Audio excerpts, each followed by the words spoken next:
அன்புக்குரிய தம்பி தங்கச்சியார்கள், இன்றைய நாளில் கூட நான் ஒரு வித்தியாசமான ஒரு விடயத்தை நான் உங்களுக்கு சொல்லித்தரலாம்னு நினைக்கிறேன். பரிசுத்த வேதாகமத்தில் இருந்து ஒரு விடயத்தை நான் உங்களுக்கு கற்றுக் கொடுக்கலாம்னு நினைக்கிறேன்.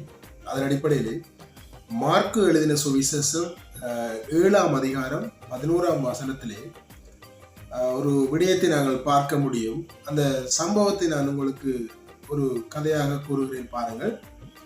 இங்கே இயேசு கிறிஸ்துவனுடைய சீடர்கள் கை கழுவாமல் உணவு அருந்துகிறார்கள் என்று சொல்லி அங்கே வேத பாரகர்களும் பரிசேயர்களும் குற்றம் சுமத்துகிறதையும், இயேசு கிறிஸ்து ஒரு நல்ல ஒரு விளக்கத்தினூடாக, நல்ல ஒரு வசனத்தினூடாக, பழைய ஏற்பாடு காலத்திலே இருக்கிறதான விசேடமாக இயேசு கிறிஸ்து அதில் ஏசாயா 29:13 அதிகாரம், அங்கே யாத்திராகம் 20:12 அதிகாரங்களை அவர் அங்கே மேற்கோள் காட்டி அந்த பரிசேயர்களுக்கு அவர் அந்த வேத பாரகர்களுக்கும் அந்த பரிசேயர்களுக்கும் அவர் அங்கே விளங்கப்படுத்துகிறதை நாங்கள் பார்க்கிறோம். அந்த ஒரு இடத்திலே தான் நாங்கள் எல்லோருமே இந்த பக்கத்தை நாங்கள் வாசிச்சிருந்திருப்போம். ஆனால் அதற்குரிய சரியான விளக்கத்தை நாங்கள் கண்டு கொண்டிருக்க மாட்டோம்.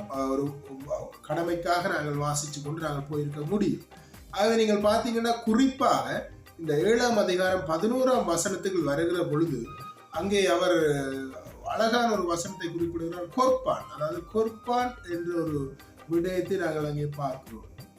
அதாவது யாத்திராகம் 20:12 மோசையினுடைய நியாயப்பிரமாணத்தின்படி ஒருவன் தன்னுடைய தாயையும் தகப்பனையும் கனம் பண்ண வேண்டும். அதாவது தாயையும் தகப்பனையும் அவன் இறுதி காலங்களிலே அவன் பராமரிக்க வேண்டும் என்பதுதான் அதனுடைய அர்த்தம். ஆனால் இங்க பாத்தீங்கன்னு சொன்னா, இந்த 7ஆம் அதிகாரம் 11ஆம் வசனத்துல குறிப்பிடப்படுகிறது. அதாவது இயேசு அவர்களுக்கு சொல்லுகிறார், நீங்கள் உங்களுடைய தாயை தகப்பனை கனம் பண்ண தவறி கொர்பான் என்ற காணிக்கையை செலுத்துவதன் மூலம் உங்களுடைய கடமை நிறைவேறிற்று என்று நீங்கள் சொல்லுகிறீர்களே என்று சொல்லி இயேசு கிறிஸ்து அங்கே சொல்லுகிறார். அப்ப இந்த கொர்பான் என்ற விஷயம் என்ன என்பதை குறித்து நான் சில இடங்களிலே ஆராய்ந்து அதை படித்தேன்.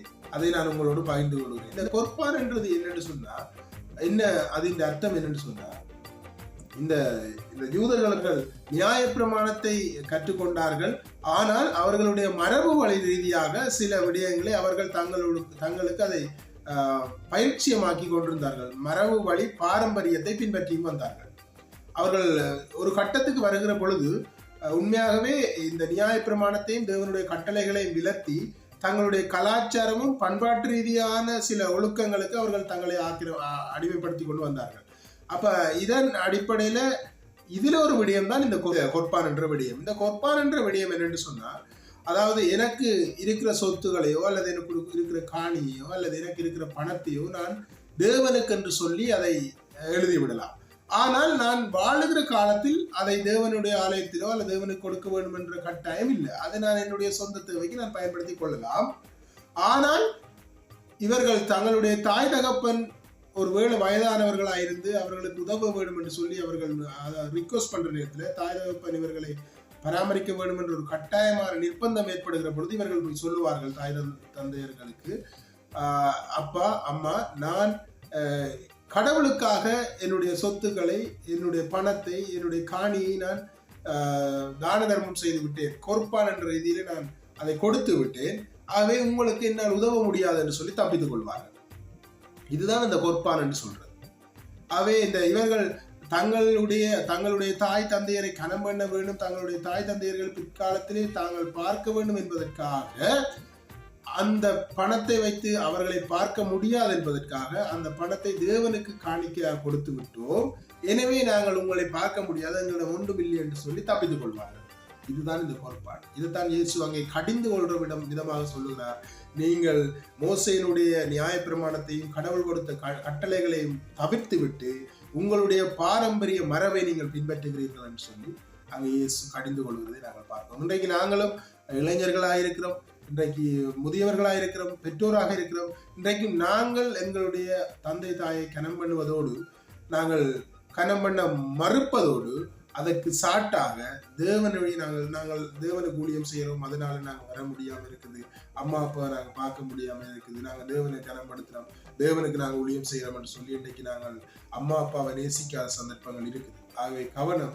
இன்றைய நாளில் இயேசு உங்களுக்கு சொல்லுற விஷயம், முதலாவது எங்களை நாங்கள் சரிப்படுத்த நாங்கள் கற்றுக்கொள்ள வேண்டும். மற்றவர்களை நாங்கள் குறை கூறுவதை விட்டு எங்களை நாங்கள் சரிப்படுத்த வேண்டும் என்பதுதான் தேவனுடைய விருப்பமாக இருக்கிறது.